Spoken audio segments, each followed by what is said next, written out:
The war has started. Right now, at this very moment, American and Israeli aircraft are bombing targets across Iran. Explosions are being reported in Tehran, Isfahan, and multiple other Iranian cities. Iran's supreme leader, Ayatollah Ali Khamenei, has been targeted, and his fate is currently unknown. President Masoud Pezeshkian has also been targeted. Iran is retaliating by firing ballistic missiles and drones at Israel and at American military bases across the Middle East.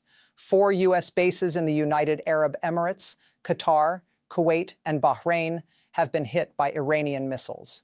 At least one person has been killed in the UAE. Israel is under massive attack, with sirens blaring across central Israel as ballistic missiles rain down from Iran.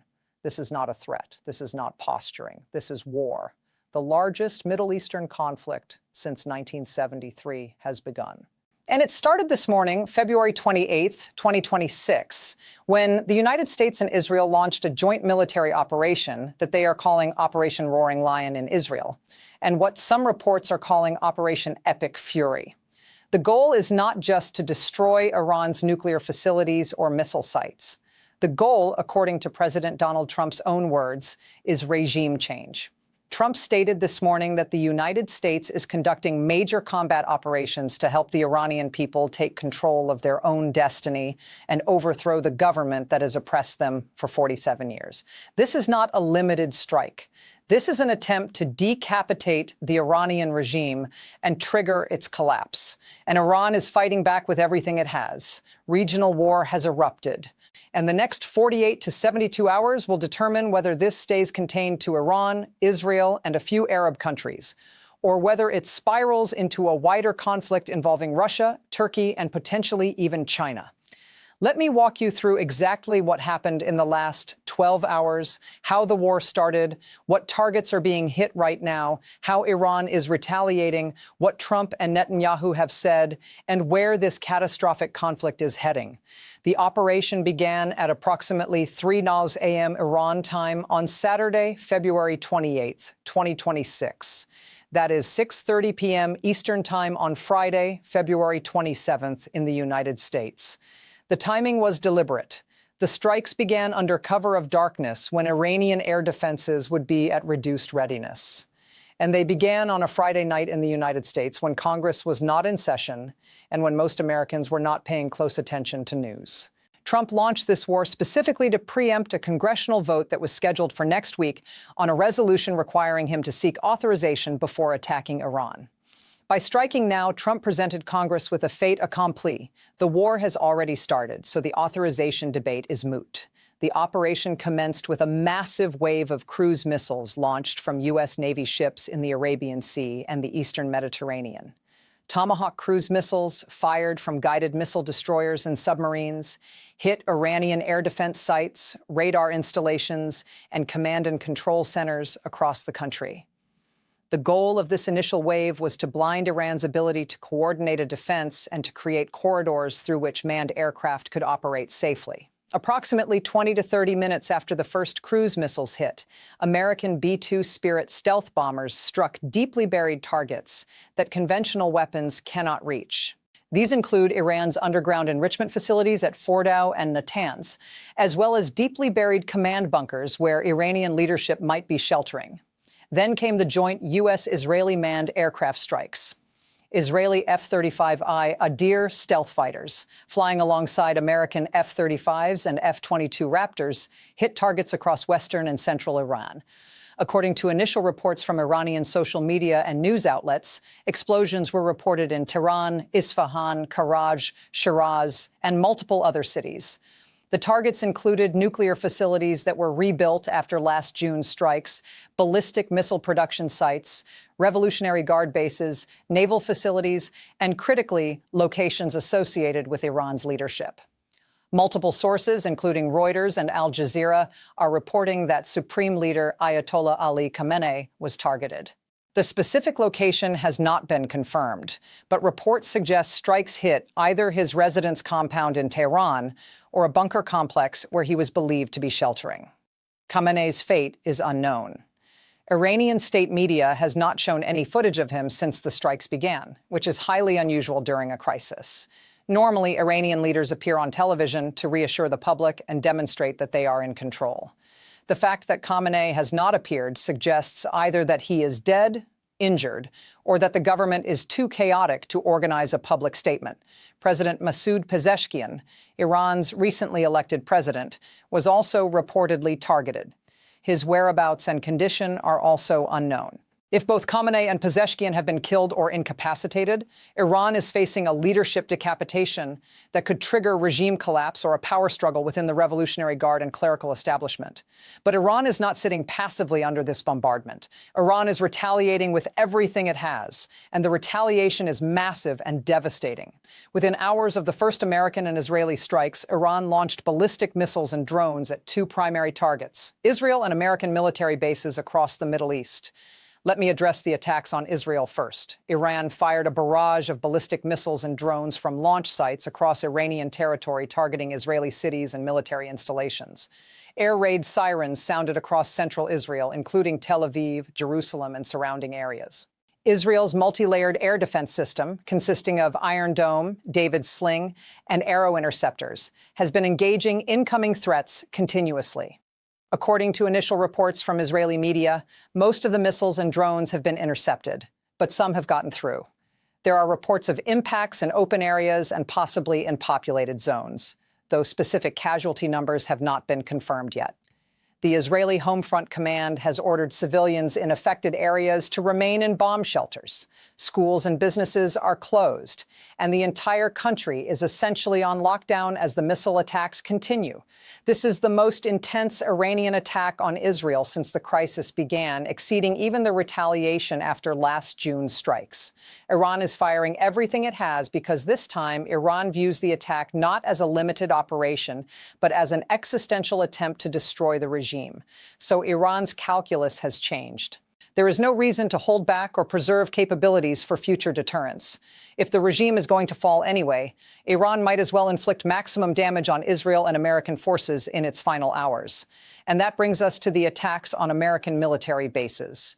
Iran has launched missile strikes against at least 4 U.S. military installations across the Middle East.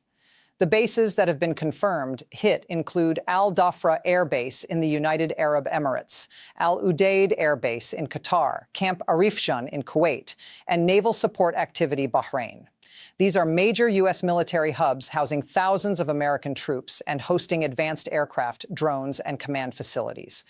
The strikes on these bases represent a direct attack on U.S. forces and will almost certainly result in American casualties. At least 1 death has been confirmed so far. A contractor at Al Dhafra Air Base in the UAE was killed when an Iranian missile struck a facility on the base. U.S. Central Command has not yet released a full casualty count, but given that Iran reportedly fired dozens of missiles at these bases, the numbers could be significant. American personnel at these bases had some warning because U.S. intelligence detected the missiles being fueled and prepared for launch. Base commanders ordered troops into hardened shelters, and aircraft were dispersed to reduce the risk of multiple planes being destroyed in a single strike.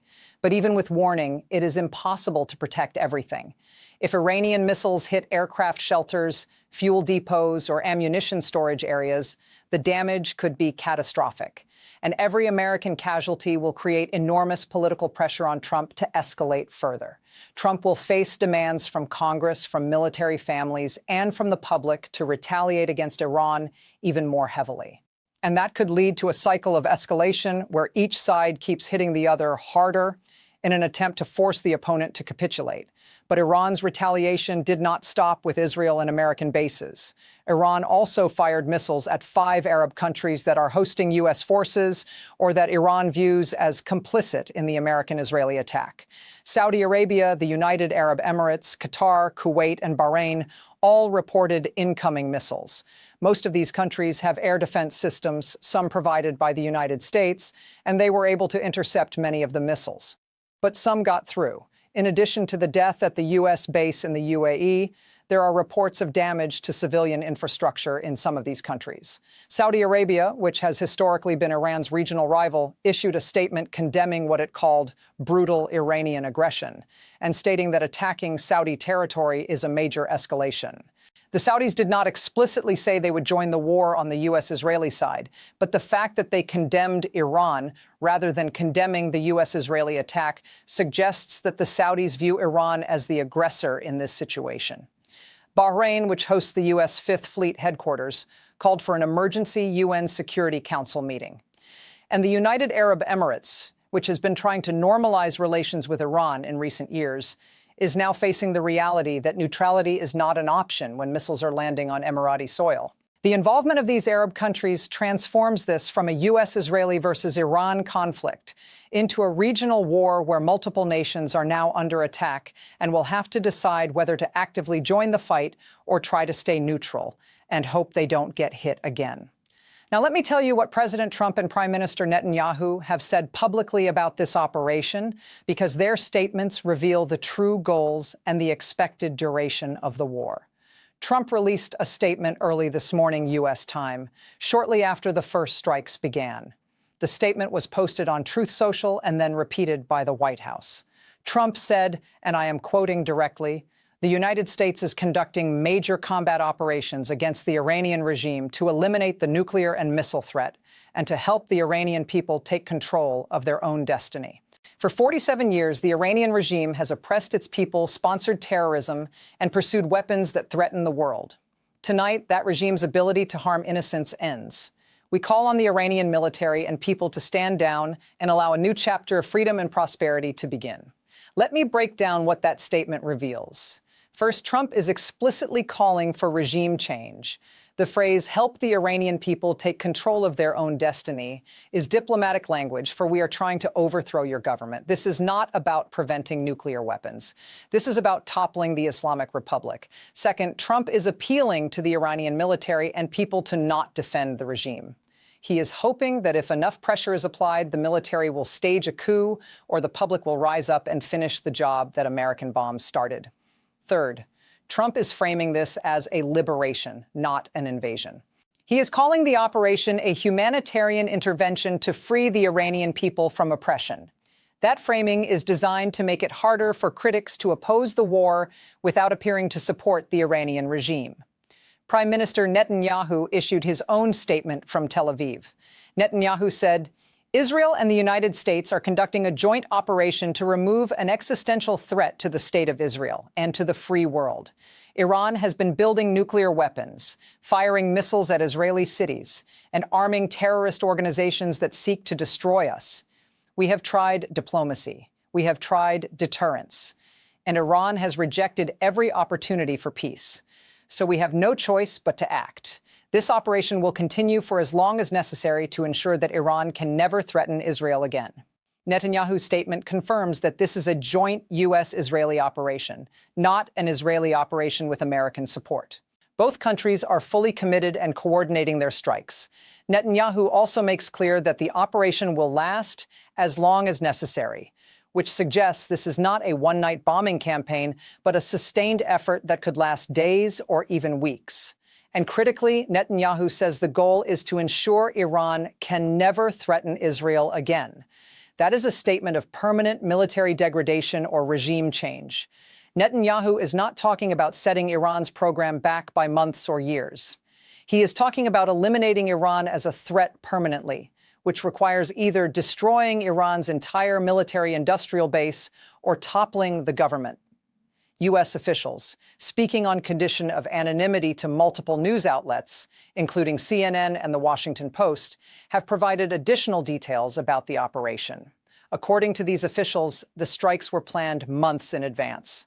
One Israeli official told Reuters that the operation was set in motion during Netanyahu's visit to Washington in late December 2025, when Trump and Netanyahu agreed that if diplomacy failed, they would launch a joint operation to eliminate Iran's nuclear and military capabilities. The officials also stated that the operation could last several days, with multiple waves of strikes targeting different categories of facilities. The first 24 to 48 hours are focused on leadership and command and control, trying to decapitate the regime and blind its ability to coordinate a defense. Subsequent waves will focus on nuclear facilities, missile production sites, naval bases, and Revolutionary Guard facilities. The goal is to so thoroughly degrade Iran's military capabilities that even if the regime survives, it will be incapable of projecting power regionally or threatening its neighbors. But here is the critical question that nobody can answer yet. Will this work? Can the United States and Israel actually overthrow the Iranian regime through airstrikes? Or will this operation simply unify Iranians around their government, trigger a prolonged insurgency, and destabilize the entire region for years? History suggests that regime change through airstrikes alone is nearly impossible. The United States and its allies bombed Iraq for 42 days during the 1991 Gulf War, and Saddam Hussein remained in power for another 12 years. NATO bombed Serbia for 78 days in 1999. And Slobodan Milosevic stayed in power until 2000 when he was ousted by domestic protests, not military defeat. Even the 2003 Iraq invasion, which succeeded in toppling Saddam, required a full ground invasion with 150,000 troops. And the aftermath was an 8-year quagmire that cost thousands of American lives and trillions of dollars. Trump and Netanyahu are betting that Iran in 2026 is different. They are betting that the regime is already weak from economic sanctions, from public protests, from the loss of credibility after failing to stop last June's strikes. They are betting that if they kill or incapacitate Iran's top leaders, the Revolutionary Guards will fracture, the military will refuse to fight, and the public will rise up. But that is a huge gamble. If Iranian leaders survive, if the military stays loyal, if the public rallies around the government in the face of foreign attack, then Trump and Netanyahu will have started a war they cannot win without a ground invasion. And neither country has the political will or military capacity to invade and occupy Iran.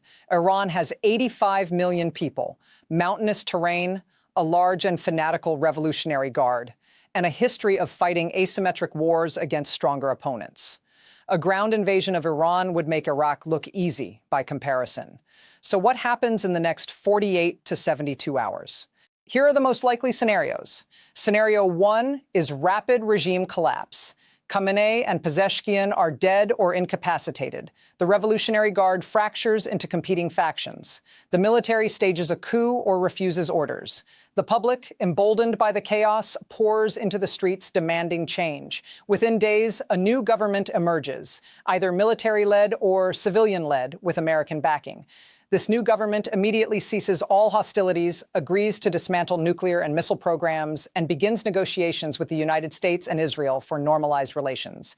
This is Trump and Netanyahu's best-case scenario. It is also the least likely. Scenario 2 is prolonged grinding war. Iran's leadership survives or new leaders emerge to replace those killed. Iran continues to retaliate against Israel and American bases with missiles, drones, and proxy attacks. Hezbollah in Lebanon opens a second front by launching rockets at northern Israel. Iranian proxies in Iraq and Syria attack U.S. bases. The Houthis in Yemen intensify attacks on shipping in the Red Sea. Oil prices spike as Iran threatens to close the Strait of Hormuz. The United States and Israel conduct wave after wave of strikes, destroying more and more of Iran's infrastructure. But the regime holds on. The war drags on for weeks or months. American and Israeli casualties mount. International pressure grows for a ceasefire.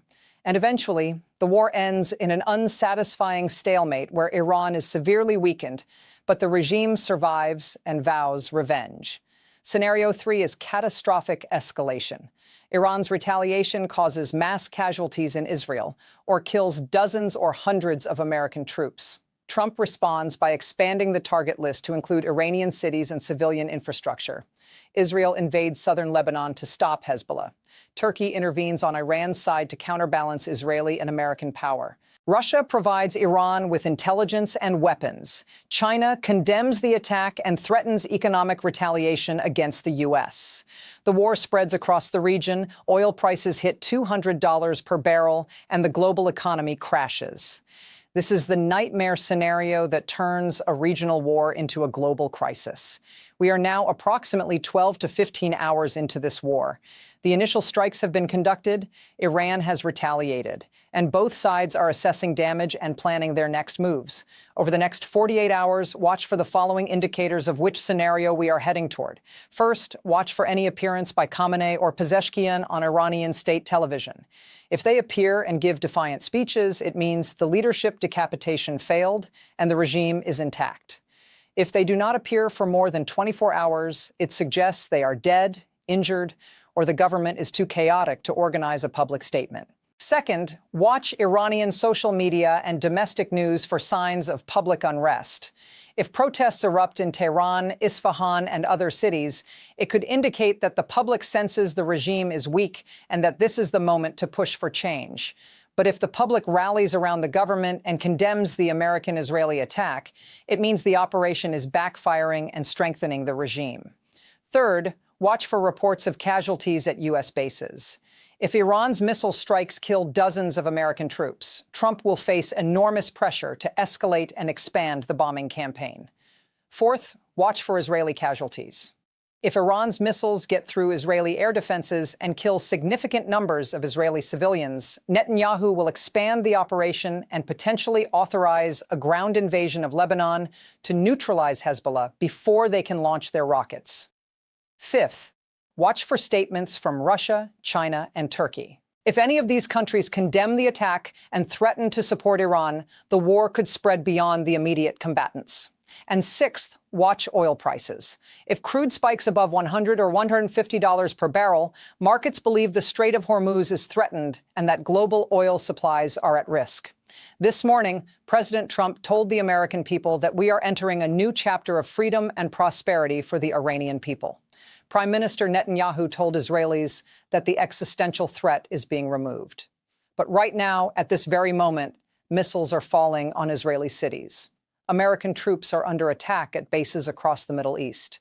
And Iran's leadership is either dead, hiding, or preparing to fight to the last. This is not the beginning of peace. This is the beginning of war, and we do not know how it ends. Subscribe and turn on notifications because this story is unfolding in real time. The war has started, the Middle East is burning. And the next 48 hours will determine whether this is a quick victory, a prolonged nightmare, or the start of a wider global conflict. War has erupted, and nothing will be the same.